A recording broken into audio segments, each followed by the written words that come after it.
Star స్పోర్ట్స్ని గనక మనం తీసుకుంటే ఎవ్రీ మ్యాచ్లోనూ ఆర్ ఓవర్స్ మధ్యలోనూ ఖచ్చితంగా బ్రేక్ వస్తుంది. అలా ఒక్క బ్రేక్లో వాళ్ళు వేసే యాడ్స్కి ఎంత డిమాండ్ చేస్తారో తెలుసా? 10 సెకండ్స్ యాడ్కి నియర్లీ 15 to 16 lakhs వరకు డిమాండ్ చేస్తారు. అలానే స్ట్రాటజిక్ టైమ్అవుట్స్ అప్పుడు అండ్ హైలైట్స్ అప్పుడు కూడా అలానే డిమాండ్ చేస్తారు. అండ్ క్రికెట్ వల్ల వీళ్ళ ఛానల్స్ మ్యాచెస్ లేని టైంలో కూడా బూమింగ్లోనే ఉంటాయి. సో అప్పుడు కూడా యాడ్స్కి ఎక్కువ అమౌంట్నే డిమాండ్ చేస్తారు.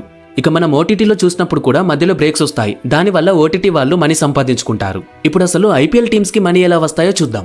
ముందుగా చెప్పుకోవాల్సిన విషయం ఏంటి అంటే ఐపీఎల్ ఫ్రాంచైజెస్ అన్ని ప్రైవేట్ కంపెనీసే. మన సన్ రైజర్స్ జెమినీ టీవీ వాళ్ళది అండ్ అలాగే ముంబై అంబానీది. అలా మనం ముందుగానే చెప్పుకున్నట్టు బీసీసీఐ వాళ్ళు స్పాన్సర్షిప్ వల్ల వచ్చిన 50% ఆఫ్ మనీని ఫ్రాంచైజెస్కే ఇస్తుంది. ఇదే వీళ్ళకి main source of income. And తర్వాత ఇంకో కొన్ని సోర్స్ ఆఫ్ ఇన్కమ్స్ కూడా ఉన్నాయి. అవేంటో ఇప్పుడు చూద్దాం. జెర్సీపై ఉండే స్పాన్సర్షిప్స్. నార్మల్గా ఒక మొత్తం జెర్సీ పైన 10 స్పాన్సర్స్ యొక్క లోగోస్ ఉంటాయి. అలా టీషర్ట్స్ పైన 6 యాడ్స్, ప్యాంట్ పైన 2 యాడ్స్ అండ్ అలాగే హెల్మెట్ ఆర్ క్యాప్ పైన 2 యాడ్స్ వేసుకోవచ్చు. అండ్ వీటి ప్లేసెస్ని బట్టి వీటి మనీ ఉంటుంది. జెర్సీ పైన పెద్దగా కనిపించే లోగో వాళ్ళు ఎక్కువ మనీని పే చేయాల్సి ఉంటుంది. అలాగే చిన్నగా కనిపించే వాళ్ళు తక్కువ అమౌంట్ని పే చేయాల్సి ఉంటుంది.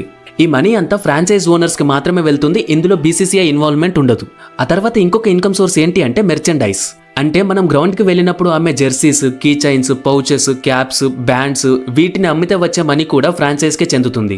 అంతేకాకుండా ఫ్రాంచైజ్కి ఇంకొక రకమైన ఇన్కమ్ సోర్స్ కూడా ఉంది. బట్ అదంత ఎక్కువ రాదు, చాలా తక్కువ వస్తుంది. అదే మనం గ్రౌండ్లోకి వెళ్ళేటప్పుడు టికెట్స్ కొంటాం కదా, ఆ మనీ.